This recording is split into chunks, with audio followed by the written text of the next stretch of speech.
Hi everyone, welcome to Sridhar CC. So today we will discussing about the second slot NTPC GS memory based questions. Let's see the first question for today's session. So the first question ఏమన్నారని చూడండి. So on which date the National Civil Service Day was observed? So Indian Civil Service Day ఏ రోజు చేస్తామని question అడుగుతున్నారు. So when we can celebrate the Indian Civil Services Day, దాన్ని మనం national civil service day అని కూడా పిలవచ్చు. So this day is consider as A 21st of April. Sorry 21st of April is consider as A national civil services day కిందకి consider చేస్తాం. ఓకేనా? దాన్ని మన ఇండియన్ సివిల్ సర్వీస్ డే కూడా అని పిలవచ్చు. And one more few more important dates of the this belongs to this April month. We can say the 7th April is we can say that is a world health day. So April 7th world health day కిందకి మాట్లాడతాం. ఓకేనా? Then this is a next one is April 10th is consider as a homeopathy day. Homeopathy Day is on April then 10, and the next one is April the 17th is we can say homophila. So homeopathy is different, homophila is different. Homophila is one of the blood related disease, so it is homophila day, this is homeopathy day. Then 18th is considered as a world heritage. So world heritage day is we can say that is on 18th of April. Then next one is 21st, already I said it is a civil services day. 22nd is we can say it is a earth day. So world earth day, that is on 22nd only. The 23rd is we can say books and copyrights day. Books and, so I'm writing in shortcut way only, books and copyrights, because this is a birthday of Shakespeare. Copyrights. The books and copyrights day, that is on April 23rd. And 24th of April is you can say Panchayati Divas. Panchayati Divas ఏదైతే ఉందో, so ఆ రోజున panchayat Diwas day అని చెప్తాం. ఎందుకంటే పంచాయతీస్ని Indian constitution accept చేసిన రోజు అని చెప్తాం. That is 24th of April.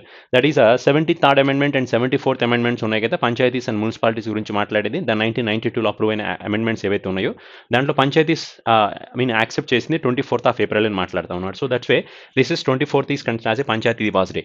Then 25th of April is consider as a malaria. So 25th of April we can say world malaria day అని చెప్తాం. 25th. And 29th of April is you can say that is a World International Dance Day.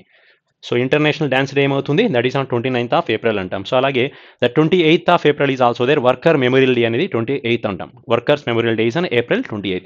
So these are the few important dates. అదే maybe they will ask in examinations regarding April month only. Let's see the have the look of next question. C so which is the longest river in India. So ఇండియాలోనే చాలా longest river ఏది అడుగుతున్నారు. Almost 2600 kilometres length ఉన్న river. The answer should B Ganga river. Last class I told about this river only. నిన్న క్లాస్లో కొన్ని superlatives of India's గురించి మాట్లాడినప్పుడు ఈ రివర్ గురించి చెప్పాను. Ganga river is the longest river in India. సౌత్లో లాంగెస్ట్ రివర్ ఏమవుతుందంటే that is Godavari. That is also called as Dakshina Ganga అని కూడా పిలుస్తామని చెప్పాం. And next one is you can say and what are the Ganga river హదా there are some tributaries are they. Ganga రివర్కి కొన్ని tributaries ఉన్నాయి. Let's see what are the tributaries are they. So ఇక్కడ ఒక సెంటెన్స్ రాశాను. I'm writing here some one of the sentence here. So this sentence having the total this Ganga tributaries are they. ఏంటా sentence అంటే Yamuna and Ramganga said that. Yamuna Ramganga said that Damodar and Koshi are the sons of Gomti and Ghaghra. అంటే ఇక్కడ నేను ఏదైతే yellow కలర్లో highlight చేసామో అవి tributaries కిందకి మాట్లాడతాం. జస్ట్ ఒక సెంటెన్స్ రూపంలో చెప్పిన పాయింట్ అనమాట. ఏమని చెప్పాను, Yamuna and Ramganga said that Damodar and Koshi are the sons of Gomti and Ghaghra. ఇది ఒక సెంటెన్స్ అయింది. ఇప్పుడు చూడండి, Yamuna is a Yamuna river, Ramganga, Damodar is a Damodar river, Koshi river SON, sun means it is a Son river. This is Gomati river. This is a Ghagra river. There are total 1, 2, 3, 4, 5, 6, 7. There are the 7 tributaries I covered in this particular example. Out of the total tributaries of Ganga, which is the longest tributary means you can say Yamuna river is the longest tributary of Ganga river అని చెప్తాం. అంటే tributaries మొత్తం మీద ఈ రివరే చాలా longest అని మాట్లాడుకుంటామండి. ఓకేనా? Then next one is you can say, so next point ఏమని చెప్పొచ్చు అంటే which is then which is the longest dam in India అంటే హీరాకుద్ డ్యామ్ గురించి మాట్లాడతాం. Which is the highest dam అంటే భాక్రానంగల్ డ్యామ్ అనేది హైయెస్ట్ డ్యామ్ కిందకి మాట్లాడతాం అనమాట. Then which is the largest dome ఏది అంటే లార్జెస్ట్ డోమ్ ఈస్ కళసే గోల్ గుంబస్ అనే డోమ్ ఏదైతే ఉందో అది లార్జెస్ట్ డోమ్ కిందకి మాట్లాడతాం, గోల్ గుంబస్. ఓకేనా? Then which is the longest road ఏది అంటే grand trunk road is they. Calcutta నుంచి ఢిల్లీ వరకు చూసారా గ్లాంగ్ ట్రంక్ రోడ్, అదే లాంగెస్ట్ రోడ్ అని మాట్లాడతాం అనమాట. Which is the largest museum ఏది అంటే ఇందిరా మ్యూజియం. కలకత్తాలో ఉన్న ఇందిరా మ్యూజియం ఏదైతే ఉందో అదే లార్జెస్ట్ మ్యూజియం కిందకి మాట్లాడతాం అనమాట. ఓకేనా? So these are the few points. Then next question ఏంటో చూడండి ఒకసారి. నెక్స్ట్ పాయింట్ చూడండి, 4th bit. And who won the 2020 Australian Open's women's championship. 2020లో ఈ 2020 స్టార్టింగ్ ఇయర్లో జనవరి మంత్లో మనకి ఓకేనా ఆస్ట్రేలియన్ ఓపెన్ జరగడం జరిగింది. ఆల్రెడీ ఈ క్వశ్చన్ లాస్ట్ క్లాస్లో మీకు ఎక్స్ప్లెయిన్ చేశాను. సో నిన్న ఉమెన్స్ డబుల్స్ విన్నర్స్ ఎవరు అడిగారు, మరి ఈ రోజు స్లాట్లో అడిగింది ఉమెన్స్ సింగిల్స్ విన్నర్ ఎవరు అని అడిగారు. ఇప్పుడు ఉమెన్స్ సింగిల్ ఒక స్లాట్లో వచ్చేసింది, అలాగే ఉమెన్స్ డబుల్స్ ఇంకో స్లాట్లో వచ్చింది. ఇంకా మిగిలింది ఎవరు? మెన్స్ డబుల్స్ మిగిలి ఉన్నారు, అలాగే మెన్స్ సింగిల్ మిగిలి ఉంది. మేబీ నెక్స్ట్ ఎగ్జామినేషన్స్లో ఈ రెండింటి మీద క్వశ్చన్ రావడానికి స్కోప్ ఉంది. సో ఎందుకంటే నిన్న ఈరోజు అడిగిన దాన్ని బట్టి మేబీ రేపు దాంట్లో ఏదైనా అడగడానికి స్కోప్ ఉందని చెప్తున్నాం అనమాట. లెట్స్ సి మరి ఫీమేల్స్ విన్నర్ ఎవరండి అంటే హర్ నేమ్ ఈస్ కళసే Sofia Kenin, she's from USA country and she has won the title అని చెప్తాం. అది that is Australian women's single title winner is Sofia Kenin and she is from the USA country అని చెప్తాం. ఓకేనా? And as the same way yesterday class also I present the same type of one slide. ఆ స్లైడ్లో మీకు explain చేశాను. So yesterday అడిగిన questions women's double అడిగారు. Women's double, what are the names of the person? The Timea Babos, that is she's from Timea Babos is Hungary. Kristina Mladenovic, she's from France. These two persons are the winners of Australian Open's. ఇంకా మిగిలింది men's doubles ఒకటి, men's singles ఒకటి. Already women's single ఈరోజు అడిగేశారు. Men's సింగిల్స్లో winner ఎవరు? Novak జకోవిచ్, this person is from Serbia. Women's double there are Raju Ram and Joe Salisbury, this person is from Britain. Rajeev Ram, this person is from USA. Maybe next స్లాట్లో ఈ question ఒకసారి, అలాగే Novak జకోవిచ్, ఈ రెండింటిని ఒకసారి చూసుకోండి. ఓకేనా? That is Joe Salisbury and Rajeev Ram is men's double. Then Novak Djokovic from the men's single winner. Okay, let's see the next question. So when was the PM Kisan scheme was launched? Pradhan Mantri Kisan Samman Nidhi Yojana. Kisan full form enti? PM Kisan, Pradhan Mantri Kisan Samman Nidhi Yojana. So this program has launched on which date? Means we can say 2019, 1st of February. That means in the 1st of February 2019 the central government has announced this type of a scheme only. And see this is the consider as interim budget. అంటే interim budget ఆ రోజు release చేశారు చూసారా, interim budgets. So in interim budget only they declared about they declared about this type of a scheme. So who presented the interim budget in 2019? The person is Piyush Goyal. Evaru present chesarante Piyush Goyal present cheyadam jarigindi. Actually Piyush Goyal is a railway minister, but at the time he was acted as a finance minister, because at the time the finance minister Arun Jaitley is suffering with some health disease. So in the place of Arun Jaitley, Piyush Goyal has released the budget. So that is called as a interim budget. This budget was released before the parliament elections. So interim budget ante entandi ante, if any budget was released before the parliament elections, every 5 years one budget is released before the parliament elections, that budget is considered as a interim budget only. Okay na? So ee interim budget lone PM Kisan program gurinchi announcement pass cheyadam jarigindi. So as a part of this particular program, the central government will is giving the 6,000 rupees in farmers account. 6,000 రూపాయలు farmers bank అకౌంట్లో deposit చేయడం జరుగుతుంది అని చెప్పామన్నమాట. ఓకేనా? So ఈ programme కోసం 2019 బడ్జెట్లో, interim బడ్జెట్లో 75,000 crores government of India announcement pass చేయడం జరిగింది. How many crores government of India has allocated for this programme? 75,000 crore programmes. So ఈ క్వశ్చన్ మీకు ఆల్రెడీ ఇది సెకండ్ టైం ఏమో అడగడం జరిగిందండి. ఈ క్వశ్చన్ వచ్చేటప్పటికి చూడండి, ఈ బడ్జెట్ని ఎవరు రిలీజ్ చేశారంటే పీయూష్ గోయల్ అని చెప్పాలి. ఇది ఇంట్రీమ్ బడ్జెట్ అవుతుంది. దెన్ ఎన్ని కోట్లు అనౌన్స్మెంట్ ఇచ్చారంటే 75,000 కోట్లు అని చెప్పాలి. దెన్ ఏంటి ఈ స్కీమ్ యొక్క మెయిన్ ఇంటెన్షన్ ఏంటంటే 6,000 రూపీస్ ఫార్మర్స్ బ్యాంక్ అకౌంట్లో డిపాజిట్ చేయడం జరుగుతుంది అని చెప్తాం. Let's see the next bit ఏంటో చూడండి. And who is the youngest Nobel prize winner? So అతి తక్కువ ఏజ్లో నోబెల్ ప్రైజ్ తీసుకున్న యంగెస్ట్ పర్సన్ ఎవరని అడుగుతున్నారు. The person name is Malala Yousafzai. So she received the Nobel prize, peace prize in 2014 at the age of 17 years. 17 సంవత్సరాల అమ్మాయి అండి తను. And she has empowering the women education. So she empowered the women education, that's why she received the Nobel Peace Prize. So in 2014 itself only. Then, and who was the oldest person received the Nobel Prize? Means his name is Kadase John Goodenough. So John Goodenough and a person, oldest person. So this person has oldest person received the Nobel Prize, and this person has won the Nobel Prize in chemistry. ఇతను కెమిస్ట్రీలో గెలుచుకున్నాడు. ఎప్పుడండి అంటే in the year of 2019. So 2019 along with another 2 more persons. ఇంకా ఇతనితో కలిసి ఇంకొక ఇద్దరు ఉన్నారు. మొత్తం ముగ్గురికి నోబెల్ కెమిస్ట్రీలో ప్రైజ్ ఇవ్వడం జరిగింది. సో దట్ ఈస్ ఇన్ 2019 అంటాం. And this person is from USA అండి. ఇతను యూఎస్ఏ కంట్రీకి సంబంధించిన పర్సనే. And this person age is 97 years. So 97 సంవత్సరాల ఏజ్లో ఇతనికి నోబెల్ కెమిస్ట్రీలో ప్రైజ్ రావడం జరిగిందని చెప్తాం. సో కాబట్టి యంగెస్ట్ పర్సన్ అయితే మలాలా యూసఫ్జాయ్, ఓల్డెస్ట్ పర్సన్ అయితే John గుడెనఫ్. This person has from USA country, he won this type of award in chemistry. This person has did the research on lithium ion batteries. lithium ion batteries మీద research చేసినందుకు ఈ పర్సన్కి ఇతనితో పాటు ఇంకొక ఇద్దరికి ఈ నోబెల్ కెమిస్ట్రీలో ప్రైజ్ రావడం జరిగిందని చెప్తాం. ఓకేనా? Then Nobel awards, so Indian పర్సన్స్కి కూడా చాలా మందికి ఇవ్వడం జరిగింది. ఓకేనా? 2019లో అభిజిత్ బెనర్జీ అని ఒక ఇండియన్ పర్సన్ కూడా నోబెల్ ఎకనామిక్స్లో ప్రైజ్ రావడం జరిగింది. First person received the Nobel prize, that is Rabindranath ఠాగూర్కి ఫస్ట్ పర్సన్ రిసీవ్ చేసుకున్నారని చెప్తాం అనమాట. Okay, let's see. And who is considered as iron man of India? So iron man of India, ఉక్కు మనిషిని ఎవరిని పిలుస్తారండి అంటే we know the answer should be Sardar Vallabhbhai Patel. Sardar Vallabhbhai పటేల్ని ఏమని పిలుస్తారండి అంటే ఐరన్ మ్యాన్ ఆఫ్ ఇండియా అని కన్సిడర్ చేస్తాం. ఇలాగే ఇంకొన్ని టైటిల్స్ కూడా ఉన్నాయి. I mean some more freedom fighters is also having, ఇంకొంతమంది ఫ్రీడమ్ ఫైటర్స్కి ఇలా కొన్ని టైటిల్స్ ఉన్నాయండి. సో ఆ టైటిల్స్ ఏంటి, ఐ మీన్ అంటే నిక్ నేమ్స్ కొన్ని ఉన్నాయి, వాళ్ళ గురించి ఒకసారి చూద్దాం. So let's see the few more persons are they.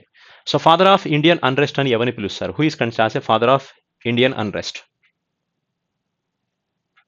Okay, sorry, yeah. So which person is considered as a father of Indian unrest? So we know this person is considered as a father of unrest, we can say Tilak. So Balagangadhara Tilak is considered as a father of unrest. ఓకేనా, father of unrest అని బాలగంగాధర తిలక్ని పిలుస్తాం. At the same way Lokmanya అనే title కూడా ఆ పర్సన్కే ఉంది. మరాఠా కేసరి అని కూడా అతన్ని పిలుస్తారు. ఓకేనా, అతని పేరు Balagangadhara Tilak. So lion of Punjab అని ఎవరిని పిలుస్తారండి అంటే మహారాజా రంజిత్ సింగ్. మహారాజా రంజిత్. సో ఈ పర్సన్కి ఉన్న టైటిల్ ఏంటి అంటే that is consider as a lion of Punjab అని పిలుస్తారు. మహారాజా రంజిత్ సింగ్ అని చెప్తాం. So who is considered as a prince of patriot is who is that person? His name is Subhash Chandra Bose only. Prince of patriot అని పిలుస్తారు సుభాష్ చంద్ర బోస్కి ఉన్న టైటిల్. నేతాజీ అనే టైటిల్ కూడా ఇదే పర్సన్కి ఉంది. ఆజాద్ హింద్ ఫౌజ్ని స్టార్ట్ చేసింది కూడా నేతాజీ సుభాష్ చంద్ర బోసే అని చెప్తాం. And next one is Badshah Khan and Bacha Khan. Bacha Khan అని ఎవరిని పిలుస్తారండి అంటే then it is a nickname of one person is consider as a Khan Abdul Ghaffar Khan. So Khan Abdul Ghaffar Khan ఎవరైతే ఉన్నారో Ghaffar, so this person having this type of a nickname only. ఇతన్ని ద ఫ్రాంటియర్ గాంధీ అని కూడా పిలుస్తారు కదా. సో ఫ్రాంటియర్ గాంధీ అని ఎవరిని పిలుస్తారండి అంటే Khan Abdul Ghaffar Khan is having the frontier Gandhi is also having the Bacha Khan and Badshah Khan అనే టైటిల్స్ కూడా ఉన్నాయి. Next one is called as a Indian Bismarck అని ఎవరిని పిలుస్తారు? Who is considered Indian Bismarck? See this title is given to the Sardar Vallabhbhai Patel. Sardar Vallabhbhai పటేల్కి టైటిల్ కాదండి, ఇది నిక్ నేమ్ అని చెప్పొచ్చు. ఇతనికి టైటిల్ సర్దార్, ఓకేనా, బట్ ఇతన్ని ఏమని పిలుస్తారండి అంటే ఇండియన్ బిస్మార్క్ అని పిలుస్తాం. Then iron man of India అని కూడా పిలుస్తారనమాట. Then next one is Bihar Gandhi and Deshratna అని ఎవరిని పిలుస్తారండి అంటే this is the nickname for the Rajendra Prasad only. So Rajendra Prasad ఎవరైతే ఉన్నారో అతనికి ఈ నిక్ నేమ్ ఉంది, Rajendra Prasad having this nickname only. Yeah, next person is considered a prince of martyr and Shaheed Azam అనే టైటిల్ ఎవరికి ఉందండి అంటే we can say the answer should B Bhagat Singh only. So Bhagat Singh have this type of title.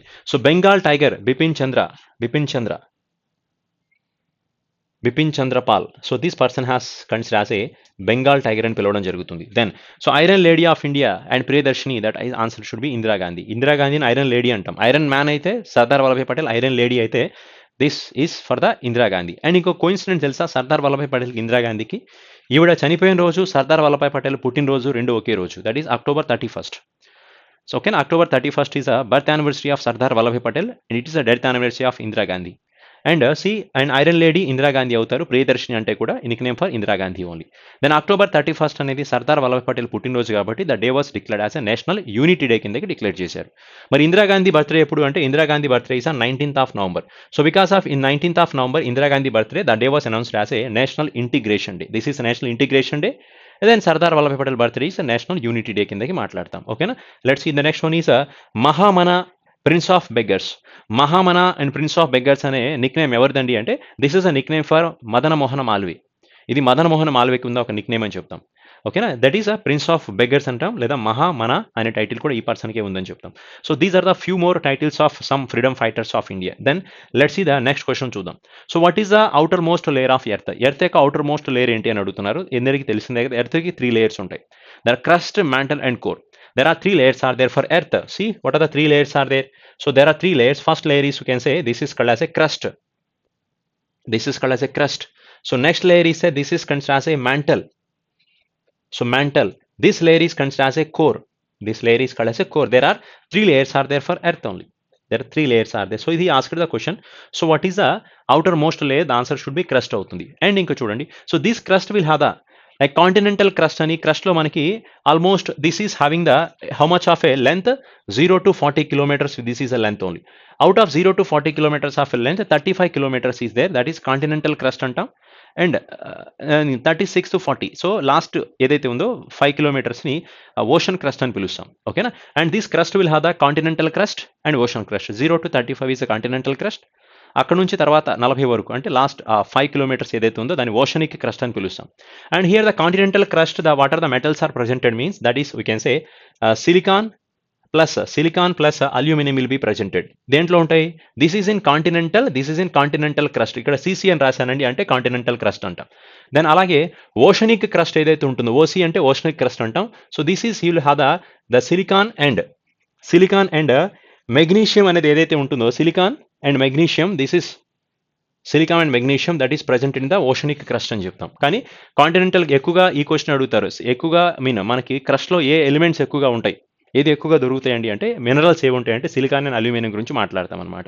And అలాగే so ఈ layer ఏదైతే ఉందో crust యొక్క density ఎంత ఉంటుంది, what is average density of this layer, we can say the 2.7 grams per centimetres cube అంటాం. 2.7 grams per centimetres cube, that is the crust density అని చెప్తాం. అలాగే చూడండి, so mantle is there. So mantle what are the elements will be presented, ఇక్కడ రాశాను, that is Fe plus Mg అని రాశాను, that is considered as iron and magnesium. So almost ఈ layer వచ్చేటప్పటికి మనకి 2900 కిలోమీటర్స్ డెప్త్ వరకు ఉంటుంది. 2900 కిలోమీటర్స్ వరకు ఉంటుందన్నమాట. సో కాబట్టి ఇప్పుడు చూడండి, సో ఇక్కడ ఉండే ఎలిమెంట్స్ ఏంటంటే that is iron and magnesium అని చెప్తాం. అండ్ ఇంకొక పాయింట్ చూడండి, ఈ క్రస్ట్కి ఈ మ్యాంటల్కి మధ్యలో ఒక లేయర్ ఏదైతే ఉందో, అంటే ఈ రెండింటిని డివైడ్ చేస్తుంది చూసారా, ఈ డివైడ్ చేసే దాన్ని ఏ పేరుతో పిలుస్తారండి అంటే, so it is dividing, what is the layer dividing the crust and mantle, that is considered as a Mohorovicic discontinuity అని పిలుస్తాం. ఈ రెండింటి మధ్యలో ఉండే ఒక ఏదైతే లేయర్ ఉంటుందో దాన్ని మోటోరోవిక్ డిస్కంటిన్యూటీ అని పిలవాల్సి వస్తుంది. So it is dividing the crust and mantle అని క్లియర్గా రాశాను. దాని తర్వాత ఇక్కడ నుంచి 2900 కిలోమీటర్స్ వరకు ఈ పోర్షన్ మొత్తం కూడా ఏమవుతుందంటే, this part completely the portion is considered as A mantle అని పిలుస్తాం. దాని తర్వాత 2900 కిలోమీటర్స్ నుంచి 2900 కిలోమీటర్స్ దగ్గర నుంచి 6000 ఆల్మోస్ట్ మోర్ దెన్ 6200 కిలోమీటర్స్ లేదా 647 కిలోమీటర్స్ సంథింగ్, ఎగ్జాక్ట్గా రాయట్లేదు, అప్రాక్సిమేట్గా రాశాను. సో అంతవరకు ఏదైతే ఉంటుందో ఈ ఏరియా మొత్తాన్ని మనం ఏమని పిలుస్తామండి అంటే, this area is considered as a core కిందకి మాట్లాడతాం. So this core will consisting of what type of elements are they, that is iron and nickel. ఓకేనా? ఐరన్ నికిల్ ఉండేది కోర్లో ఉంటాయి, ఐరన్ మెగ్నీషియం ఉండేది మ్యాంటల్లో ఉంటాయి. అండ్ అలాగే దెన్ సిలికాన్ అండ్ అల్యూమినియం లేదా సిలికాన్ అండ్ మెగ్నీషియం ఉండేది ఎక్కడ అండి అంటే, దట్ ఈస్ క్రస్ట్లో ఉండడం జరుగుతుందంట. అండ్ వాట్ ఈస్ ఇప్పుడు చూడండి, so what is the layer has dividing the mantle and కోర్ని మ్యాంటల్ని డివైడ్ చేసే లేయర్ని ఏమని పిలుస్తారండి అంటే, దట్ ఈస్ గుటెన్బర్గ్ డిస్కంటిన్యూటీ అని పిలుస్తాం. సో కోర్ని మ్యాంటల్ని డివైడ్ చేసేది ఏది, దాని పేరు ఏంటంటే గుటెన్బర్గ్ డిస్కంటిన్యూటీ. అదే మ్యాంటల్ని క్రస్ట్ని డివైడ్ చేసేది ఏంటంటే మోటోరోవిక్ డిస్కంటిన్యూటీ అని దీన్ని పిలుస్తాం అనమాట. దెన్ ఇక్కడ చూడండి, so what is the average density of this crust ఏంటంటే 2.7 అని రాశాను. So what is the average density of this type of మ్యాంటల్కి యావరేజ్ డెన్సిటీ ఎంత అవుతుందండి అంటే 5.68 గ్రామ్ పర్ సెంటీమీటర్స్ క్యూబ్ అంటాం, గ్రామ్ పర్ సెంటీమీటర్స్ క్యూబ్. అలాగే లాస్ట్ వన్ ఈస్ కోర్ యొక్క డెన్సిటీ, యావరేజ్ డెన్సిటీ ఎంత ఉంటుందండి అంటే, this is 5.53 grams per centimeters cube అంటాం. So this is considered as ఇది దేనికి అవుతుందంటే మ్యాంటల్కి ఒక డెన్సిటీ కిందకి మాట్లాడతాం అనమాట. So these are the very important points అండి. ఇప్పుడు అడిగింది వాడు క్రస్ట్ అడిగారు, మేబీ రేపు ఎగ్జామ్లో ఇక్కడ ఏ ఎలిమెంట్స్ ఉంటాయని అడగొచ్చు, మ్యాంటల్లో ఏముంటాయని అడగొచ్చు, కోర్లో ఏముంటాయని అడగొచ్చు, లేదా కోర్కి మ్యాంటల్కి మధ్యలో డివైడ్ చేసే లేయర్ ఏంటి అని అడగొచ్చు. అలాగే మ్యాంటల్ని క్రస్ట్ని డివైడ్ చేసే లేయర్ పేరు ఏంటి అని అడగొచ్చు, దట్ ఈస్ మోటోరోవిక్ ఒకటి, గుటెన్బర్గ్ కంటిన్యూటీస్ అని చెప్తాం అనమాట. ఇంకా ఇన్నర్ డెప్త్ ఇంకా చాలా ఉంటుంది, బట్ మేబీ ఎగ్జామినేషన్స్లో ఈ రకమైన క్వశ్చన్స్ అడగడానికి స్కోప్ ఉందనే ఉద్దేశంతో ఆ డెన్సిటీస్ అవన్నీ రాశాను, depth and everything I mention here. Okay, clear? Yeah, next point is see the point. Next question చూద్దాం ఒకసారి. So which are the following is not element, ఇక్కడ ఉన్న వాటిలో ఏది ఎలిమెంట్ కాదు అని అడుగుతున్నారు. That is oxygen is one of the element, chlorine అనేది ఎలిమెంట్ అవుతుంది, silicon is also one of the element. Then marble is not element, marble అనేది ఒక రాయి కదా, ఇది రాయి కాబట్టి ఇది ఎలిమెంట్ కిందకి కన్సిడర్ చేయలేం. సో ఆక్సిజన్ని మనం జనరల్గా ఆక్సిజన్ని O2 అంటాం, క్లోరిన్ Clతో పిలుస్తాం, సిలికాన్ Siతో కన్సిడర్ చేస్తాం. మార్బుల్ అనేది ఏది లేదుగా, the answer should be marble అవుతుంది అనమాట. Let's see next question. Okay, see the next question. So which animal is famous in Kaziranga. సో ఇది నిన్న అడిగిన క్వశ్చనేగా. కాజిరంగా నేషనల్ పార్క్లో ఫేమస్ యానిమల్ ఏంటంటే రినో. ఓకేనా, ఖడ్గమృగం అంటాం చూస్తారు, అది ఫేమస్ అవుతుంది. అస్సాం స్టేట్కి స్టేట్ యానిమల్ కూడా ఇదేగా, రినో అనేది. దెన్ అలాగే గిర్ నేషనల్ పార్క్లో ఫేమస్ ఏంటి అంటే, లాస్ట్ క్లాస్లో చెప్పాను, ఏషియాటిక్ లైన్ అని చెప్పాను. ఓకేనా. Then next one is Eravikulam national park ఏదైతే ఉందో, ఇది కేరళ స్టేట్లో, దీనిలో థార్ అనే ఒక యానిమల్ అనేది ఫేమస్ అంటాం. TAHR, థార్ అనేది ఎర్రవికులం నేషనల్ పార్క్లో ఫేమస్ యానిమల్ అని చెప్పాను. వైల్డ్ వాటర్ బఫెలో అనేది మానస్ నేషనల్ పార్క్లో ఒక ఫేమస్ యానిమల్ అని మాట్లాడాం. Then Jim Corbett national park, that is elephant అనేది ఫేమస్ యానిమల్ అవుతుంది జిమ్ కార్బెట్ నేషనల్ పార్క్లో. ఇలా కొన్ని పాయింట్స్ గురించి మనం లాస్ట్ క్లాస్లో. అండ్ సుందర్బన్ నేషనల్ పార్క్లో బెంగాల్ టైగర్స్ అనేవి ఫేమస్ అవుతాయి. ఇది Sundarban national park, Bengal tiger. Kanha national park ఏదైతే మధ్యప్రదేశ్లో ఉందో, దిస్ ఈస్ ఫేమస్ ఫర్ లెపర్డ్స్కి ఫేమస్ అవుతుంది. లెపర్డ్కి ఇది ఫేమస్ అవుతుంది అనమాట. ఓకేనా? So these are the few points. Already we explain the last class itself only. Now the next point చూడండి. Where is the Brihadeeswara temple? Rajaraja చోళుడు కట్టించిన ఈ టెంపుల్, బృహదేశ్వర టెంపుల్ ఎక్కడ ఉందంటే ఇది 11th సెంచురీలో కట్టించారు. ఈ టెంపుల్ తంజావూరులో ఉందని చెప్తాం. అలాగే విరూపాక్ష టెంపుల్ ఎక్కడ ఉంది? విరూపాక్ష, ఇంకా కొన్ని ఫేమస్ టెంపుల్స్ మాట్లాడదాం. Virupaksha. So Virupaksha temple is there. This is in Hampi. Hampi అనే ప్లేస్ ఎక్కడ ఉందండి అంటే this is belongs to Karnataka స్టేట్లో ఉందని చెప్తాం. Next one is where is Siddhi Vinayaka temple is located? Siddhi Vinayaka. So Siddhi Vinayaka temple ఎక్కడ ఉందంటే this is answer should B ముంబైలో ఉందని చెప్తాం. శ్రీ దిగంబర Jain Lal Mandir. Shri Digambar Jain.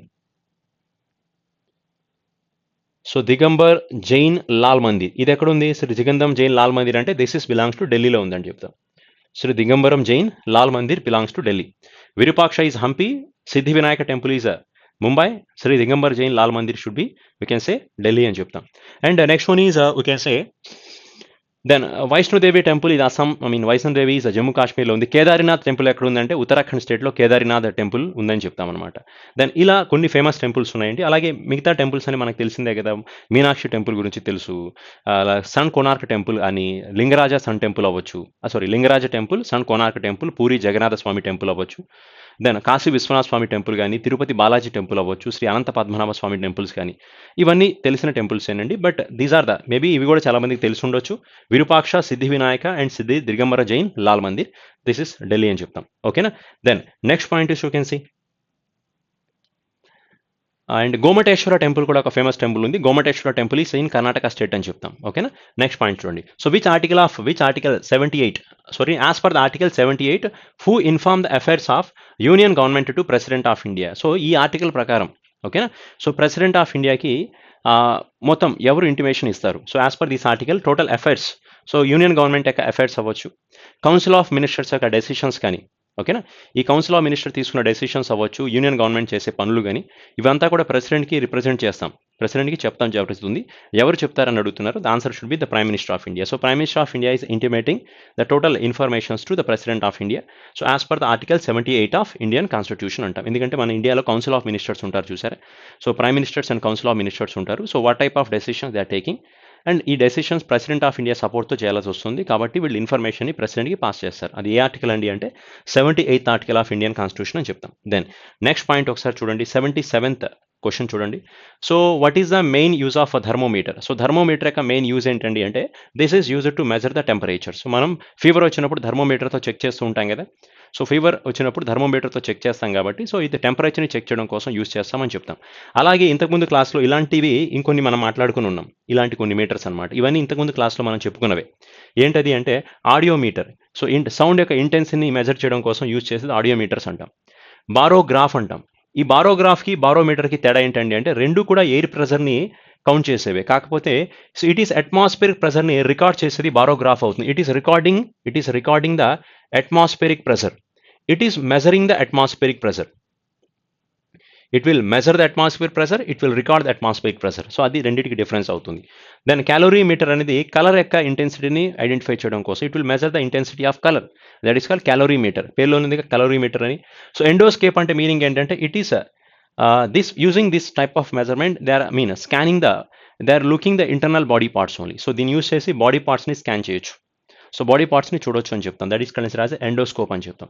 Next point is fathometer. It is used to measure the depth of the ocean. సముద్రం యొక్క డెప్త్ని measure చేయడానికి use చేసేది fathometer అంటాం. సో గ్యాల్వనోమీటర్ అనేది ఎలక్ట్రిక్ కరెంట్కి రిలేటెడే. అలాగే అమ్మీటర్ కూడా ఎలక్ట్రిక్ కరెంట్కి రిప్రజెంటేషనే. కానీ ఈ రెండింటికి తేడా ఏంటండి అంటే ఇది magnitude plus direction of electric current గురించి మాట్లాడుతుంది. It is saying about the magnitude plus direction of current. Direction of current represent చేసేది ఏది అంటే దట్ ఈస్ గ్యాల్వనోమీటర్ అంటాం. సో ఎమ్మీటర్ ఏదైతే ఉందో ఇది ఒక only magnitude of electric current గురించి మాట్లాడుతుంది. Magnitude. So it is only representing the magnitude of current. Current యొక్క మ్యాగ్నిట్యూడ్ గురించి మాత్రమే చెప్తుంది. చూడండి, స్పీడోమీటర్ వేరు, ఓడోమీటర్ వేరు. ద స్పీడోమీటర్ అనేది బండి ఎంత డిస్టెన్స్ ట్రావెల్ చేసింది, so how much distance the vehicle was travelled, that is measuring with help of odometer. బండికి ఓడోమీటర్ని కనెక్ట్ చేసి ఆ బండి ఎంత డిస్టెన్స్ చెప్పేది వెళ్ళేది ఓడోమీటర్ అంటాం. స్పీడోమీటర్ అనేది ఎంత స్పీడ్తో వెళ్తుందని చెప్పేది స్పీడోమీటర్ అవుతుంది. Next one is this is considered as a anemometer. So ఇది విండ్ ప్రెజర్ని ఐడెంటిఫై చేయడం కోసం, విండ్ ప్రెజర్ కానీ విండ్ యొక్క స్పీడ్, విండ్ యొక్క ప్రెజర్, విండ్ యొక్క డైరెక్షన్స్ని మెజర్ చేసేది అమినోమీటర్ అంటాం. సో ఈ వీటిలో మీకు ఆల్రెడీ ఇంతకుముందు ఏ క్వశ్చన్స్ అడిగి ఉన్నారండి అంటే బారోమీటర్ గురించి అడిగారు. Then this one galvanometer is also the asked the question. Ammeter కూడా అడగడం జరిగింది, ఎమినోమీటర్ కూడా అడగడం జరిగింది. దెన్ అలాగే స్పీడోమీటర్ కూడా అడగడం జరిగింది. So there are the 5-6 questions already ఇంతకుముందు రిపీట్ అయ్యాయి. ఇంకొక 5 క్వశ్చన్స్ అనేది రిపీట్ అవడానికి స్కోప్ ఉందన్నమాట, రావడానికి స్కోప్ ఉంది. సో ఆ క్వశ్చన్స్ని ఒకసారి చూసుకోండి. క్లియర్ కదా? నెక్స్ట్ పాయింట్ ఒకసారి చూద్దాం. Let's see the next bit. So where is the forest research institute of India situated? The forest research institute of India ఇది ఎక్కడుందని అడుగుతున్నది. ఆన్సర్ వచ్చి డెహ్రాడూన్ అండి. సో ఇది 1906లో ఈ ఇన్స్టిట్యూట్ని స్టార్ట్ చేయడం జరిగింది. సో 1991లో దీనికి అటానమస్, సో దీనికి డీమ్డ్ యూనివర్సిటీ స్టేటస్ ఇచ్చారు. డీమ్డ్ యూనివర్సిటీ కిందకి యూనివర్సిటీ గ్రాంట్ కమిషన్ వాళ్ళు దీనికి ఆ స్టేటస్ ప్రొవైడ్ జరిగింది. అలాగే ఏదైతే ఈ రీసెర్చ్ ఇన్స్టిట్యూట్ ఉందో, ఈ ఫారెస్ట్ రీసెర్చ్ ఇన్స్టిట్యూట్ కదా, ఈ రీసెర్చ్ ఇన్స్టిట్యూట్లో ఇందిరాగాంధీ ఫారెస్ట్ అకాడమీకి సంబంధించి ఇండియన్ ఫారెస్ట్ సర్వీసెస్లో సెలెక్ట్ అయిన పర్సన్స్కి ట్రైనింగ్ కూడా ఇవ్వడం జరుగుతుందని చెప్తామన్నమాట. సో ఇది Dehradun is a very important place కదా, it is a capital of Uttarakhand అని చెప్తాం. ఉత్తరాఖండ్కి డెహ్రాడూన్తో పాటు గైర్షన్ అనే ఇంకొక క్యాపిటల్ కూడా డిక్లేర్ చేయడం జరిగిందని చెప్తాం. ఓకేనా? సరే, ఈ ఉత్తరాఖండ్ స్టేట్లో మనకి కేదార్నాథ్ టెంపుల్ కూడా ఇక్కడే ఉంది. ఋషికేత్ టెంపుల్ అవ్వచ్చు, బద్రీనాథ్ టెంపుల్స్ కానీ ఇవన్నీ కూడా ఎక్కడ ఉన్నాయండి అంటే these all belongs to this one only. ఓకేనా? Then next question should be C. Next point చూద్దాం. ఏంటది అంటే see this question. So why non cooperation movement was cancelled? So non cooperation movement అనేది ఎందుకంటే ఏ రీజన్ వల్ల దాన్ని ఆపేశారని అడుగుతున్నారు. నాన్ కోఆపరేషన్ మూవ్మెంట్ అనేది 1920లో స్టార్ట్ చేశారు. 1920లో ఈ మూవ్మెంట్ అనేది స్టార్ట్ అయింది. సో ఇలా స్టార్ట్ అయిన మూవ్మెంట్ అనేది 1922 ఏప్రిల్ 11న క్లోజ్ చేసేసారు. ఏప్రిల్ 11న 1922 ఏప్రిల్ 11th, సో ఏప్రిల్ కాదండి, ఫిబ్రవరి అనమాట. ఫిబ్రవరి 11న ఈ మీటింగ్ని కంప్లీట్ చేయడం జరిగిందనమాట. అంటే ఆపేశారు, ఇంకా జస్ట్ క్లోజ్డ్. సో ఎందుకు అండి అంటే నాన్ కోఆపరేషన్ మూవ్మెంట్ అనేది సహాయ నిరకణ ఉద్యమం అని చెప్తాం కదా. అంటే ఆల్మోస్ట్ ఈ నాన్ కోఆపరేషన్ మూవ్మెంట్లో మొత్తం 4 ఫేజుల్లో జరిగింది. సో సెకండ్ ఫేజ్ అనేది విజయవాడలో జరిగింది. ఈ సెకండ్ ఫేజ్ నాన్ కోఆపరేషన్ మూవ్మెంట్లోనే పెంగళి వెంకయ్య గారు నేషనల్ ఫ్లాగ్ని మహాత్మా గాంధీ గారికి ఇవ్వడం కూడా జరిగిందని చెప్తాం. సో ఇలా జరుగుతున్న లాస్ట్ ఫేజ్ ఏదైతే ఉందో, ఓకేనా, లాస్ట్ ఫేజ్ ఏదైతే ఉందో జనవరి నుంచి, సో 1920, ఓకేనా, 1920లో స్టార్ట్ అయిన మూవ్మెంట్ అనేది మొత్తం 4 ఫేజుల్లో జరిగింది. సో లాస్ట్ ఫేజ్ కంప్లీట్ అవుతున్నప్పుడు 1922 ఫిబ్రవరి మంత్లో ఎవరైతే ఈ నాన్ కోఆపరేషన్ మూవ్మెంట్కి సంబంధించిన ఉద్యమకారులు ఉన్నారో వాళ్ళు శాంతియుతంగా అంటే అహింసా మార్గంలో వెళుతున్నప్పుడు చోరాలో వీళ్ళ మీదకి కొంతమంది పోలీసులు వచ్చి అటాక్ చేయడం జరిగింది. వీళ్ళ కోపంతో ఆ పోలీస్ స్టేషన్ తగలబెట్టారు. దాంట్లో 21 మంది ఇండియన్ పోలీసులు చనిపోవడం కూడా జరిగింది. అది తెలిసిన వెంటనే మహాత్మా గాంధీ గారు బార్దోలి నుంచి, అంటే గుజరాత్లో ఉన్న బార్దోలి అనే ప్లేస్లో నుంచి 1922 ఫిబ్రవరి 5వ తారీఖున ఆ ఇన్సిడెంట్ జరిగింది. ఫిబ్రవరి 11వ తారీఖున మహాత్మా గాంధీ గారు సో నాన్ కోఆపరేషన్ మూవ్మెంట్ని తీసేస్తున్నామని చెప్పి అనౌన్స్మెంట్ పాస్ చేయడం జరిగిందని చెప్తాం. ఓకేనా? So this is very important point అండి. ఇంతవరకు చాలాసార్లు అడిగారు నాన్ కోఆపరేషన్ మూవ్మెంట్ అనేది. ఆ ఇన్సిడెంట్ అనేది ఎక్కడైతే జరిగిందో ఆ ప్లేస్ని చోరా ఇన్సిడెంట్ అని పిలుస్తాం. ఓకేనా? This is incident was happened in the 11th February of 1922 only. Clear? That's why the non cooperation movement was cancelled అంటే క్లోజ్ అయిపోయిందని చెప్పొచ్చు. Let's see next one. So who is the first chairman of Niti Aayog? ఈ నీతి ఆయోగ్ గురించి already మనం చాలాసార్లు మాట్లాడుకుంది అండి. 2015లో జనవరి 1st నీతి ఆయోగ్ని start చేశారు. So జనవరి 1st start చేశారు. It is replaced the planning commission. దీన్ని ప్లానింగ్ కమిషన్తో రీప్లేస్ చేశారు. ఈ రీప్లేస్ చేస్తానని చెప్పింది ఎప్పుడంటే 2014 అనౌన్స్మెంట్ పాస్ చేశారు. 2015న రీప్లేస్మెంట్ అనేది జరిగింది. The NITI Aayog full form is national institution for transforming India. NITI Aayog head office వచ్చి న్యూఢిల్లీలో ఉందని చెప్తాం. నీతి Aayog head office is having New Delhi. So NITI Aayog will have the total 17 sustainable development goals target. 17 sustainable development మొత్తం 17 గోల్స్ని టార్గెట్ చేస్తుందని చెప్తాం. బై ద 2030 వచ్చేటప్పటికి ఈ 17 సస్టైనబుల్ డెవలప్మెంట్ గోల్స్ని అచీవ్ చేయాలని చెప్పడం జరుగుతుందని చెప్తాం. నీతి Aayog will have the one chairman, that person is always the prime minister, we can say Narendra Modi. And one vice chairman కూడా ఉన్నారు, రాజీవ్ కుమార్. నిన్న ఎగ్జామ్లో అడిగారు. అలాగే Amitabh Kant is considered as CEO of Niti Aayog అని చెప్తాం అనమాట. ఓకేనా? Then Niti Aayog is one of the extra constitution body అని కూడా చెప్పుకోవచ్చు. దెన్ నెక్స్ట్ పాయింట్ ఒకసారి చూడండి. Next question. So GST goods and service tax అనేది ఏ మినిస్ట్రీ కిందకు వస్తుందండి అంటే it is under the control of ministry of finance. ఇది ఒక ట్యాక్స్ కాబట్టి సో ట్యాక్స్ సిస్టమ్ మొత్తం ఫైనాన్స్ మినిస్టర్ కంట్రోల్లోనే ఉంటాయి. ద జిఎస్టీ అనేది ఎప్పుడు వచ్చింది ఇండియాలో అంటే వీ కెన్ సే 2017లో జిఎస్టీని జూలై 1 ఇండియాలో ఇంప్లిమెంట్ చేశారు. 1st ఆఫ్ జూలై అని చెప్తాం. So that's way 1st July is considered as A GST day అని చెప్తాం. And based on 122nd amendment of 2014 the GST bill was passed in Indian parliament. So GST bill was passed. So this was approved on 2000 based on the 101th amendment of 2016. The GST was approved. ఈ amendment ద్వారా జిఎస్టీని approve చేశారని చెప్తా. అంటే pass చేసిన bills ఇప్పటి వరకు 122 bills pass అయ్యాయి. దాంట్లో 101 బిల్స్ అప్రూవ్ అయ్యాయి. 101th బిల్ ఏది అంటే that is answer should B GST గురించి మాట్లాడతాం అనమాట. So GST was include in article 279A(1) of Indian constitution.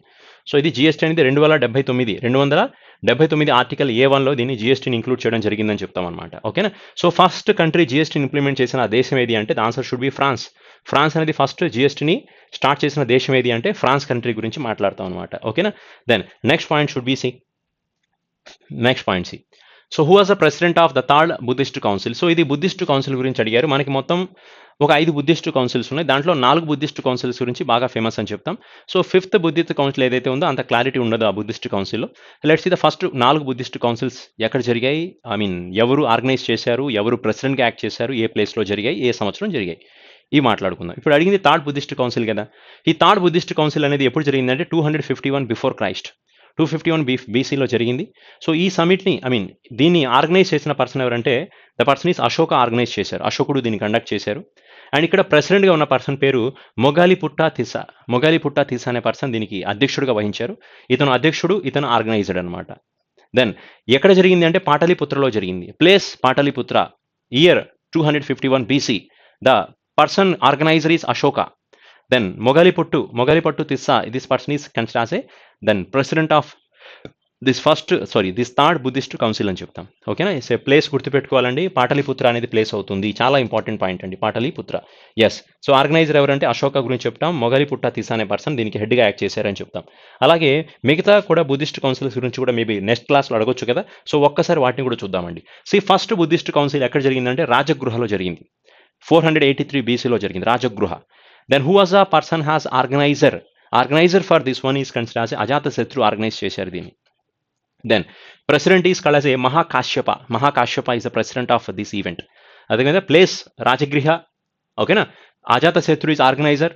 Then Mahakashyapa అనే పర్సన్ ప్రెసిడెంట్. రాజగృహ అనే పర్సన్ ఇది మహారాష్ట్రలో అని కన్సిడర్ చేస్తాం. దెన్ అజాతశత్రు, దెన్ మహాకాశ్యప అనే person president. Second Buddhist council వైశాలిలో జరిగింది 383 BC. Before Christ 383rd year వైశాలిలో జరిగింది. Then organizer is Kanishka. So not Kanishka అండి, కాలశోక అనే పర్సన్ దీన్ని ఆర్గనైజ్ చేశారు. దెన్ ప్రెసిడెంట్ ఈస్ కళసే సభా కమి అనే పర్సన్ దీనికి ప్రెసిడెంట్ కింద యాక్ట్ చేయడం జరిగిందని చెప్తాం. ఇది second Buddhist council. Already third Buddhist council ఇందాక చెప్పాను కదా. First and second and third is completed. Let's see the fourth Buddhist council place ఇది ఎక్కడ జరిగిందండి అంటే వీ కెన్ సే కుందనవనం అనే ప్లేస్లో జరిగింది. దిస్ ఇస్ కుందనవనం అంటే we can say this is in Assam. Kashmir కిందకి మాట్లాడతాం కుందనవనం అనేది. కనిష్కుడు అనే పర్సన్ దీన్ని ఆర్గనైజ్ చేశారు. వసుమిత్ర అనే పర్సన్ ప్రెసిడెంట్గా ఉన్నారని చెప్తాం. So that is answer should B first AC. That is first ఏసీలో జరిగిందని చెప్తాం. దట్ ఈస్ ఆఫ్టర్ క్రైస్ట్ అని చెప్తారు. ఫిఫ్త్ ప్లేస్ ఈజ్ ఆల్సో కుందనవనం అంటాం. దిస్ ఈస్ వైస్ ప్రెసిడెంట్ ఎవరంటే అశోక్ ఘోష్ అనే పర్సన్ దీనికి వైస్ ప్రెసిడెంట్ కింద యాక్ట్ చేశారని చెప్తాం అనమాట. వైస్ ప్రెసిడెంటే దట్ ఇక్కడ. సో ఈ మీటింగ్ గురించి అంత క్లారిటీ లేదండి. This meeting we not having that much of a clarity. So first 4 ఏదైతే బుద్ధిస్ట్ కౌన్సిల్స్ ఉన్నాయో వాటి గురించి చాలా ఇంపార్టెంట్ పాయింట్స్ అవుతాయి. ఓకేనా. సరే, నెక్స్ట్ పాయింట్ ఒకసారి చూద్దామండి. Let's see the next one. So NABARD యొక్క ఫుల్ ఫామ్ ఏంటని అడుగుతున్నారు. నాబార్డ్ 1982లో స్టార్ట్ చేశారు. 1982 సంవత్సరంలో నాబార్డ్ అనేది స్టార్ట్ అయింది. ఓకేనా. సో నాబార్డ్ యొక్క ఫుల్ ఫామ్ ఏంటి? National bank for agriculture and rural development అనేది నాబార్డ్కి ఫుల్ ఫామ్ అవుతుంది. సో ఎస్టాబ్లిష్మెంట్ అయింది జూలై 12వ తారీఖున నాబార్డ్ని స్టార్ట్ చేశారు. సో దిస్ ఈస్ జూలై 12న మలాలా డే కూడా పిలుస్తాం. మలాలా యూసఫ్జాయ్ పుట్టినరోజు కూడా సేమ్ డేనే అవుతుందన్నమాట. That's why it is Malala day. So NABARD national bank for agriculture and rural development it is apex body of ఇది ఎవరిని రెగ్యులేట్ చేస్తుందండి అంటే it is apex body of RRB, regional rural banks and cooperative banks in India. So ఇండియాలో ఉన్న ఆర్ఆర్బీస్ని, cooperative బ్యాంక్స్ని rule చేసే person ఎవరండి అంటే we can say the answer should be NABARD. And NABARD having the establish and recommendations of we can say Sivaraman committee recommendations. నాబార్డ్ని Sivaraman committee రికమెండేషన్స్తో start చేశారు. Shivaraman committee recommendations, NABARD was established. So NABARD head office is currently belongs to Mumbai. NABARD head office ekkada undante we can say the answer should be ముంబైలో ఉందంటాం. ఓకేనా. Govindarajulu Chintala is currently acting as a chairman of NABARD. Govindarajulu Chintala అనే person నాబార్డ్కి chairman కింద act చేస్తున్నారని చెప్తామన్నమాట. So NABARD చేసే పని ఏంటంటే అంటే పేరులోనే ఉందిగా, it is a national bank for agriculture and rural development. అగ్రికల్చర్కి రూరల్ డెవలప్మెంట్కి లోన్ ఇచ్చేదే నాబార్డ్ అవుతుంది అనమాట. సో ఎవరెవరిని రెగ్యులేట్ చేస్తుందంటే నాబార్డ్ అని ఆర్ఆర్బీస్ని, కోఆపరేటివ్ బ్యాంక్స్ ఇండియాలో రెగ్యులేట్ చేస్తుంది. సో ఈ NABARD the government of India having the 100% share. నాబార్డ్లో గవర్నమెంట్ షేరే మొత్తం ఉంది. So earlier the NABARD will have RBI share available, కానీ ఇప్పుడు ఆర్బీఐ షేర్ ఏమీ లేదు, మొత్తం కూడా గవర్నమెంట్ ఆఫ్ ఇండియా షేరే ఉందని చెప్తాం. ఓకేనా. సరే, నెక్స్ట్ పాయింట్ ఒకసారి చూడండి. Let's see the important point about next. So what is the another name of monitor in a computer system. So computer system ఏదైతే ఉందో దానికి మానిటర్కి ఇంకో పేరు ఏంటంటాం, డిస్ప్లే అని పిలవచ్చు మానిటర్ని. అలాగే దెన్ విజువల్ డిస్ప్లే యూనిట్ అని కూడా పిలవచ్చు. వీడియో విజువల్ డిస్ప్లే యూనిట్ అని కన్సిడర్ చేయొచ్చు, లేకపోతే కంప్యూటర్ స్క్రీన్ అని కూడా పిలవచ్చుగా. కంప్యూటర్ స్క్రీన్ అనొచ్చు, డిస్ప్లే అనొచ్చు, విజువల్ డిస్ప్లే యూనిట్ అనొచ్చు. సో ఇవన్నీ కూడా మనకి అవుట్పుట్ డివైస్ అని కూడా, monitor is one of the output device.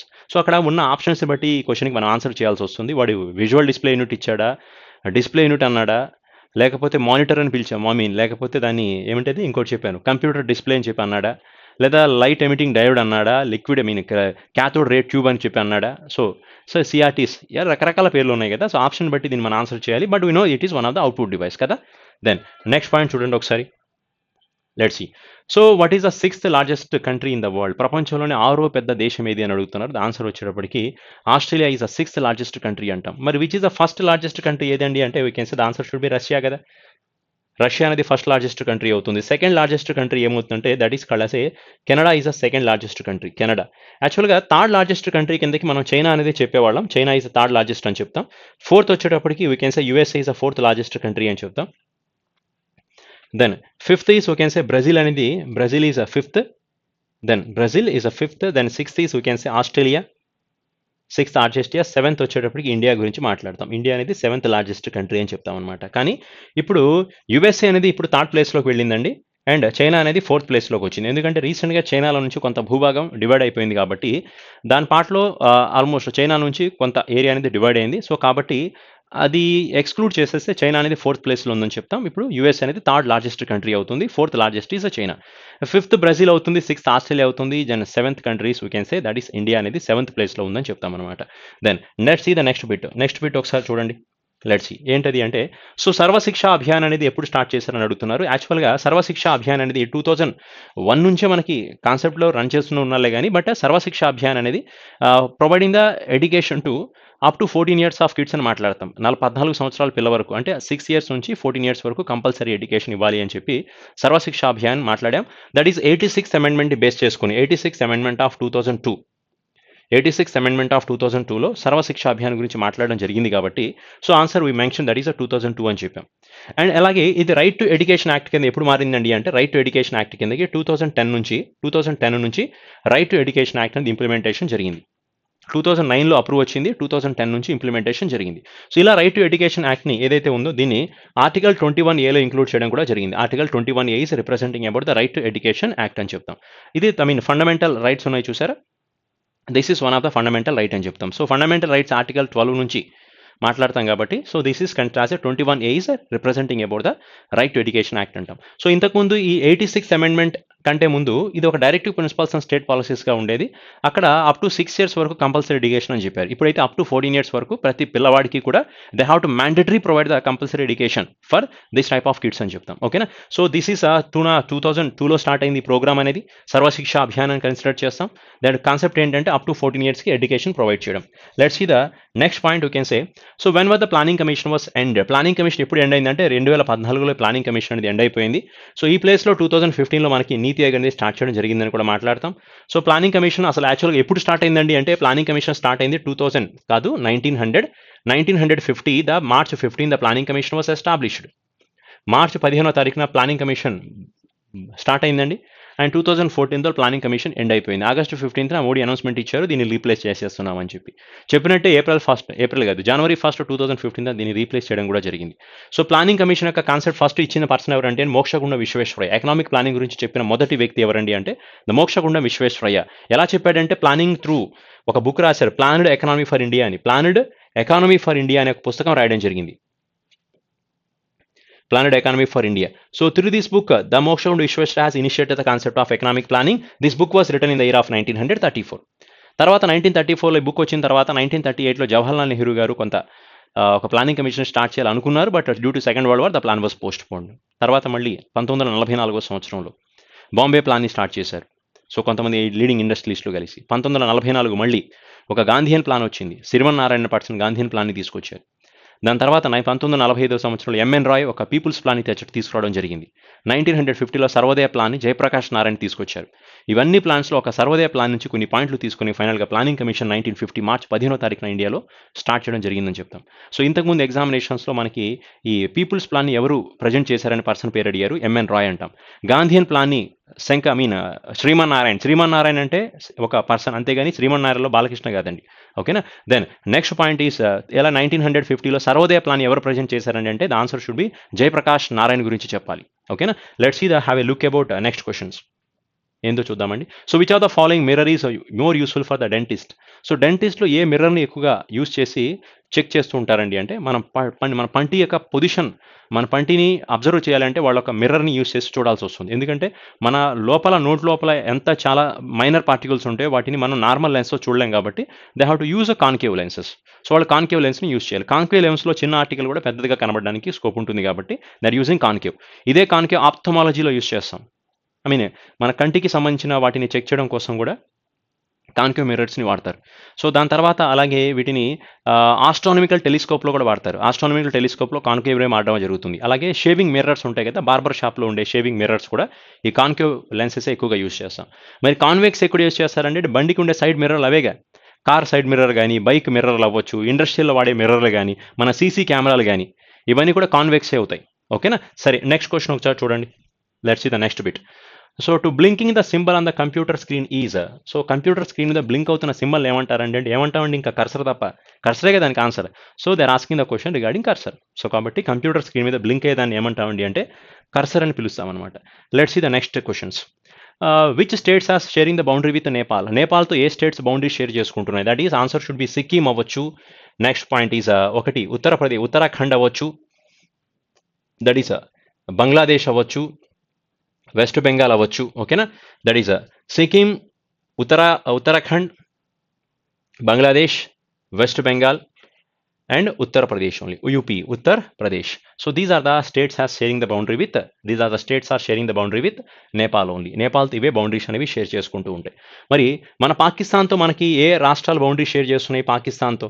So పాకిస్తాన్తో బౌండరీస్ ఏం చేసుకుంటాయండి అంటే పంజాబ్ స్టేట్ బౌండరీ షేర్ చేస్తుంది, పంజాబ్. ఇంకా గుజరాత్ బౌండరీ షేర్ చేస్తుంది, Gujarat. So Gujarat is also sharing the boundary.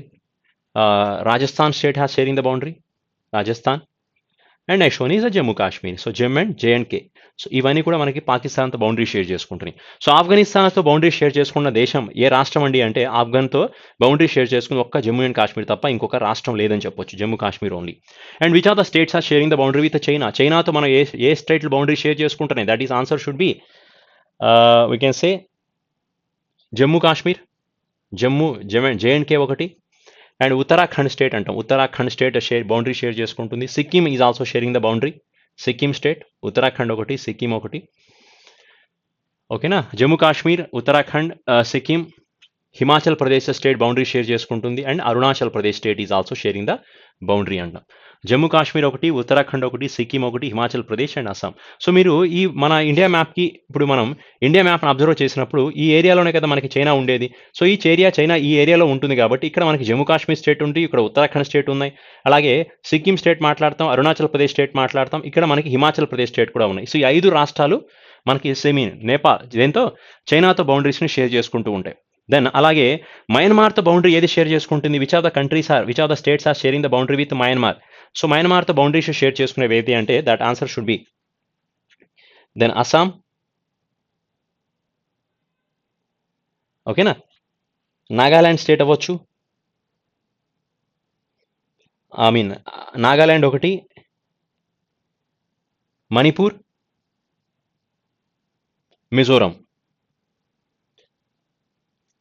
Mizoram అంటాం. So these are the sharing the boundary with Myanmar only. మయన్మార్తో ఇవి బౌండరీస్ అనేది షేర్ చేసుకుంటే నేను చెప్తాం అనమాట. సో ఓకేనా. Then these are the points అండి. So Myanmar sorry it is I think it's Arunachal Pradesh అండి. ఒకసారి క్రాస్ చెక్ చేయండి. అరుణాచల్ ప్రదేశ్ అస్సాం అనేది ఒకసారి చూడండి మీరు. Make the some verification there. Some having some little bit doubt ఇక్కడ చూడండి ఒకసారి. అరుణాచల్ ప్రదేశ్ ఆర్ అస్సామా చూసుకోండి ఒకసారి. ఓకేనా. Let's see the next bit చూద్దాం ఒకసారి. So why sky will appear in the blue colour. So sky అనేది బ్లూ కలర్ ఎందుకు అపియర్ అవుతుందని అడిగారు. The answer should be, so ఎందుకంటే జనరల్గా మనకి సూర్యుడి నుంచి వచ్చే రేస్ ఏదైతే పడతాయో, సూర్యుడి నుంచి వచ్చే రేస్ ఏవైతే ఉంటాయో అవి జనరల్గా వైట్ కలర్లో కనబడుతూ ఉంటాయి. But it's a mixture of some colours. అవి కొన్ని కలర్స్ యొక్క మిక్చర్ అవుతుందన్నమాట. బట్ మనం చూడడానికి అది మనకి వైట్ కలర్లో కనబడుతూ ఉంటాయి. అలాగే మన అట్మాస్ఫియర్లో మనకి రకరకాల పార్టికల్స్ ఉన్నాయి. Because our atmosphere have the most major portion is nitrogen ఉంటుంది. 78% of nitrogen will be there, 21% of oxygen అవ్వచ్చు, రిమైనింగ్ 1% హ్యావింగ్ ద సమ్, దాంట్లో 1%లో కొంత పార్టికల్ ఆర్గాన్ ఉంటుంది.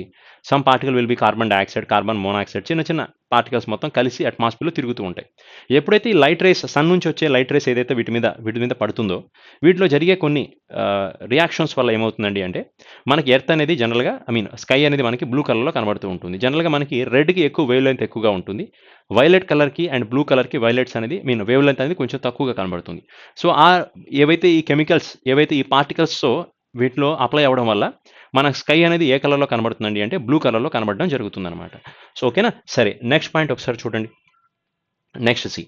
So what is the Namami Ganga project. So Namami Ganga project అనేది 2014లో Narendra Modi prime minister అయిన తర్వాత లాంచ్ చేశారు. ఈ ప్రాజెక్ట్ కోసం గవర్నమెంట్ అనేది 20,000 కోట్ల రూపాయలు కూడా 20,000 crores the government of India announced for this particular project. 20,000 కోట్ల రూపాయలు ఈ ప్రాజెక్ట్ కోసం అనౌన్స్మెంట్ ఇవ్వడం జరిగింది. అండ్ ప్రాజెక్ట్ మెయిన్ కాన్సెప్ట్ ఏంటి అంటే to provide the cleaning the Ganga river. Ganga రివర్ని క్లీన్ చేయాలి, కన్జర్వేట్ చేయాలి, గంగా రివర్ని ప్రొటెక్ట్ చేయాలి. So the answers they are asking that effective అబార్టేషన్ ఆఫ్ పొల్యూషన్. సో పొల్యూషన్ని కంట్రోల్ చేయాలి, దట్ ఈస్ వన్ థింగ్.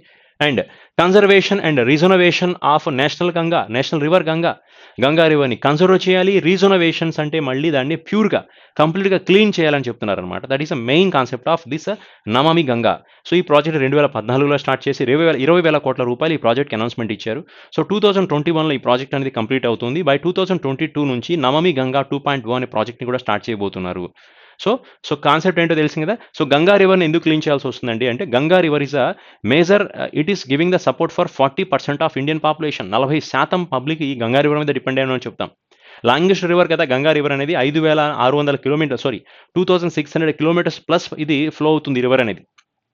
ఎక్కడో హిమాలయాలో పుట్టిన ఈ రివర్ అనేది సో వెళ్ళి బంగ్లాదేశ్ నుంచి వెళ్ళి ఫైనల్గా బే ఆఫ్ బెంగాల్ కలుస్తుంది. ఇంత లార్జెస్ట్ లెంత్ ఉన్న రివర్ కాబట్టి అక్కడ ఎన్ని స్టేట్స్లో ఈ రివర్ ఫ్లో అవుతుందండి. ఉత్తరప్రదేశ్ ఉంది, ఉత్తరాఖండ్ స్టేట్ అవ్వచ్చు, బంగ్లాదేశ్ అవ్వచ్చు, వెస్ట్ బెంగాల్, కానీ ఇవన్నీ స్టేట్స్ నుంచి రివర్ ఫ్లో అవుతుంది కాబట్టి సో వాళ్ళందరికీ జీవనాధారంగా మారింది ఈ గంగా రివర్ అనేది. అందుకే దీన్ని సేవ్ చేయాలి అనేది మాట్లాడుకుంటున్నారు. That's why the Namami Ganga project was launched. Okay, let's see the next bit.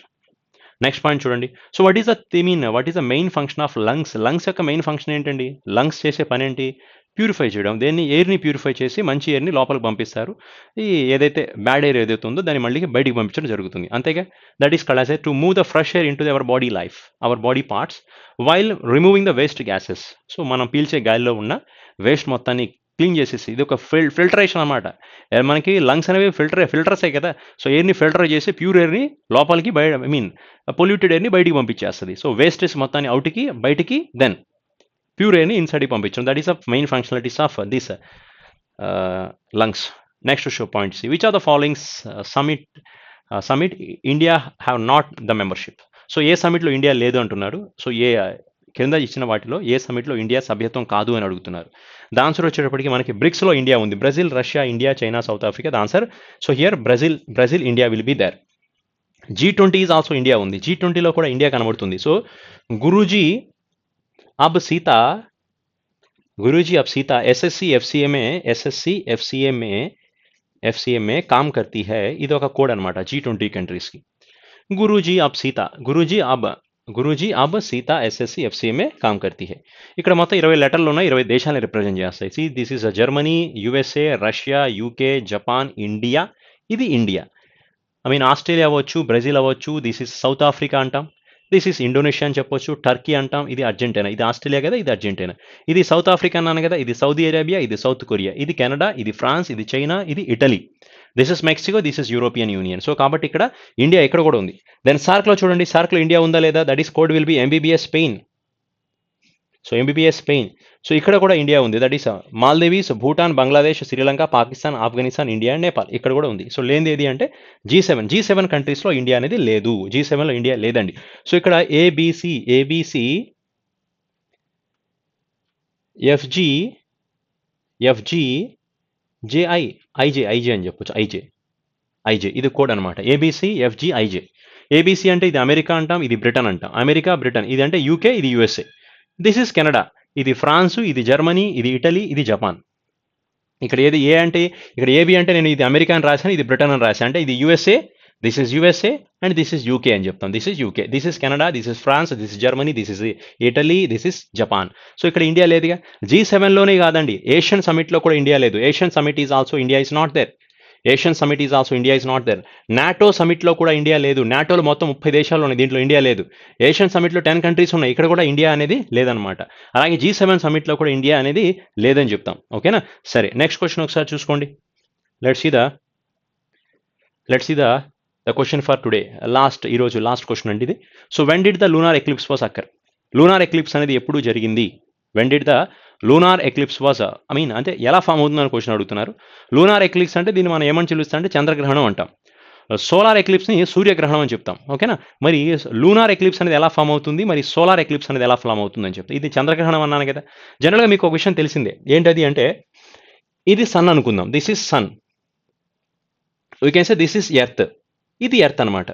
ఈ ఎర్త్ చుట్టూ తిరిగి ఒక శాటిలైట్ ఏదైతే ఉందో దాన్ని మనం మూన్ అని పిలుస్తాం. ఈ మూన్ ఏదైతే ఎలా ఉందో దీని చుట్టూ తిరుగుతూ వెళ్తుంది, దీని చుట్టూ ఇలా రొటేట్ అవుతూ వెళ్ళడం జరుగుతుంది. ఏది? అది మూన్ అంటాం కదా. ఎప్పుడైతే ఈ సంపూర్ణ చంద్రగ్రహణం ఏ రోజైతే ఏర్పడుతుంది అంటే, సంపూర్ణ చంద్రగ్రహణం అంటే చంద్రుడు కనబడ్డ కదా. ఇక్కడ చంద్రుడు కనబడ్డు. ఎప్పుడు కనబడ్డు చంద్రుడు అనేది? సో ఇప్పుడు చూడండి, ఇక్కడైతే ఈ మూన్, ఫర్ ఎగ్జాంపుల్ దీన్ని మూన్ అనుకుందాం. ఈ మూన్ అనేది ఇలా రొటేట్ అవుతూ ఎర్త్కి ఇటువైపు వచ్చిందంటే, ఇటువైపు మూన్ అనేది రావడం జరిగినప్పుడు, ఓకేనా, అప్పుడు ఏమవుతుందంటే అంటే సూర్యకిరణాలు దేని మీద పడతాయి కంప్లీట్గా? సో కంప్లీట్గా దేని మీద పడడం జరుగుతుందంటే ఎర్త్ మీద పడతాయి. సో సూర్య రేస్ దీని మీద పడ్డప్పుడు సో ఆటోమేటిక్గా మనకి యువతల వైపు ఉన్న పర్సన్స్కి, ఇటువైపు ఉన్న వాళ్ళకి ఈ మూన్ అనేది కనబడుతుంది అనమాట. సో కాబట్టి దీన్ని ఏమంటామండి అంటే సంపూర్ణ చంద్రగ్రహణం కిందకి మాట్లాడతాం. సో ఎప్పుడు అది? So the entire portion of the moon is covered by earth only. చూడండి, మూన్ ఎంటైర్ పోర్షన్ మొత్తం దేంతో కవర్ అయిపోయింది? ఎర్త్తో కవర్ అయింది కాబట్టి ఈ పోర్షన్ మనకి కనబడదు. కాబట్టి దీన్ని ఏమంటామండి అంటే this is called as a lunar eclipse అంటాం. అదే సోలార్ ఎక్లిప్స్ అంటే ఏంటండి అంటే, ఇదేదైతే ఉందో సోలార్ ఎక్లిప్స్ అనేది, ఇప్పుడు సోలార్ ఎక్లిప్స్లో చంద్రగ్రహణం, సూర్యగ్రహణం అని చెప్తాం. ఓకేనా? ఇప్పుడు చెప్పండి, ఈ మూన్ ఏదైతే ఎప్పుడైతే ఇక్కడ మధ్యలో వస్తుందో, ఎక్కడైతే ఈ మూన్ అనేది ఈ మధ్యలో పాటలో రావడం జరుగుతుందో తిరుగుతున్నప్పుడు, ఈ ఎర్త్ మీద ఉన్న వాళ్ళకి సన్ అనేది పోర్షన్ అనేది కనబడదు అనమాట. ఎందుకంటే మూన్ అడ్డంగా వచ్చింది కదా. మూన్ అడ్డంగా వచ్చి సూర్యుడు కనబడలేదు కాబట్టి అది సూర్యగ్రహణం అని చెప్తామన్నమాట. అదే చంద్రుడు కనబడకపోతే అది చంద్రగ్రహణం అంటాం. చంద్రగ్రహణం ఎలా జరుగుతుందండి అంటే ఎర్త్ అనేది ఓకేనా, మూన్కి సన్కి మధ్యలో ఎర్త్ ఉన్నప్పుడు మూన్ కనబడ్డు. ఓకేనా? అదే సూర్యగ్రహణం అంటే ఏంటండి అంటే, సో ఎర్త్కి సన్కి మధ్యలో మూన్ వచ్చినప్పుడు దెన్ ఆటోమేటిక్గా సూర్యుడు మనకి ఎర్త్ మీద ఉన్న వాళ్ళకి కనబడ్డా అనమాట. దీన్ని మనం సంపూర్ణ సూర్యగ్రహణం అంటాం. That is called as solar eclipse అంటాం. దీన్ని లూనార్ ఎక్లిప్స్ అని చెప్తాం. అడిగిన క్వశ్చన్ లూనార్ ఎక్లిప్స్ కాబట్టి the entire portion of the moon is covered by earth and this is consider as A lunar eclipse అని కన్సిడర్ చేస్తాం. This is almost we covered 32 questions వరకు ఈరోజు కవర్ చేసాం. Out of 32 questions నిన్న జరిగిన క్వశ్చన్స్లో నుంచి, నిన్న జరిగిన క్లాస్లో డిస్కషన్ నుంచి ఆల్మోస్ట్ ఈరోజు ఎగ్జామినేషన్స్లో ఒక 5 క్వశ్చన్స్ వరకు రావడం జరిగిందండి. కావాలంటే మీరు ఒకసారి క్రాస్ చెక్ చేసుకోండి. ఓకేనా? So this is the today session and tomorrow again we will meet to discussing about the tomorrow second slot NTPC GS memory based questions. Okay, thank you very much and good night.